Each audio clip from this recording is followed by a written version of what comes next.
So I was looking at it. Tickets on Thursday are only $6 if we go at 4 o'clock. So I was thinking we could see the movie at 4 on Thursday. Oh yeah, that would be fun. But remember, we have that thing with Owen, that birthday party. Oh, that's right. Can I I can just send a card and we can go to the movie anyway. Well, we haven't RSVP'd yet, so probably we could do that. Let's see the movie. Okay, perfect. Hey Perry Penny viewers, before we dive into the video for today, let's clear the air. Owen is a made-up person. We do not have a family member or common acquaintance with such an appellation. And if we did, and he did exist, and he did in fact invite us to a birthday thing, in real life we would not miss the birthday thing for Owen, especially for a movie. Okay, whew. Clear air is nice. So, why did we fabricate this tale and string you along thinking we ditch out on people close to us? Because in real life, you have choices like this all the time. Here or there, this or that, like it, love it, or gotta have it. And today, what we'd like to highlight is the opportunity cost of those decisions. Wikipedia says, when an option is chosen from alternatives, the opportunity cost is the cost incurred by not enjoying the benefit associated with the best alternative choice. The New Oxford American Dictionary defines it as the loss of potential gain from other alternatives when one alternative is chosen. And we at the Perry Penny define it by asking, what are you missing because you chose one thing instead of the other? Let's pull that quiz up again. You may have remembered that the tickets were only $6, and both of us would be going. So $12 for tickets and a few bucks for concessions would be the cost of the outing. But the opportunity cost would be the memories, the party favors, the cake, and the balloon animals that we skipped out on.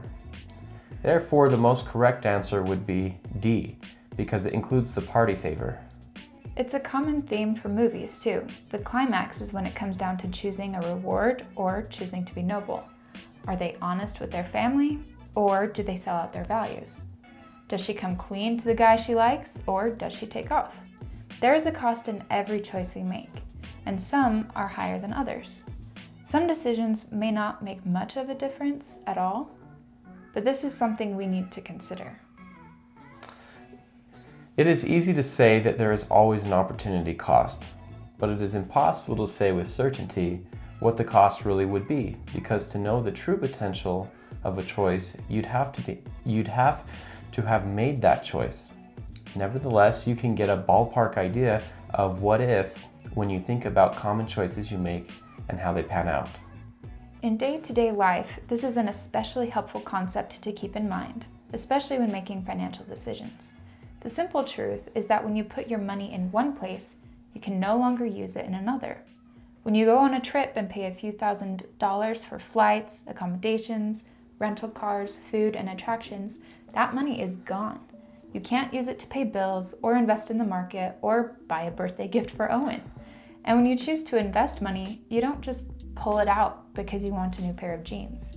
To be clear, we definitely are not saying that there is always a best decision or a most right place for your money, but the more you know about what it could really be costing you, the more strategic you become with your funds. So let's look at a few opportunity costs you pay day to day. Specifically credit cards, HELOCs, investments, and jobs. Let's talk about credit cards first. By choosing to use a credit card instead of cash, you buy the opportunity to have something now and pay a little bit more for it later. To determine the opportunity cost, if you take your card's rate on $100, you'll have a base number to work with to calculate the opportunity cost while you're shopping. Let's say, for example, I pay 20% interest on my credit card. Each billing cycle, for every $100 on my account, $20 is added to my bill. So if I want to buy something with a price tag of $100, I should be looking at it as if it costs $120. And that's if I really do pay it completely in the next cycle. But that's not all there is to it. I should also ask myself, what could I do instead with $120? Then decide which is more worth it to me. Home equity lines of credit are another type of opportunity cost. Equity is the amount of principal you own on your house. If you wanted, the bank could give you some of it back to you. The amount is then added to the rest of the mortgage, increasing the amount you owe.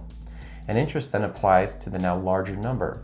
When you reduce the amount you own on your house, you perpetuate the life of your loan and therefore increase the amount of interest you pay, making this a costly way to borrow money because over time, you will have paid enough to own your home, yet you still have countless payments ahead of you. To be fair, maybe you need the money more now than you will in the future. We're not telling you what to choose. It is your money. We are just pointing out that the opportunity cost is whatever you could be doing instead with the amount borrowed, plus the interest on top of it for however many years it takes to repay it. Now let's talk about investments. You could put your money in the bank with plans to earn interest on it, or you could put your money in the market for higher potential gains. When you invest in the market, you surrender the security and ability to depend on the fixed rate of the savings account.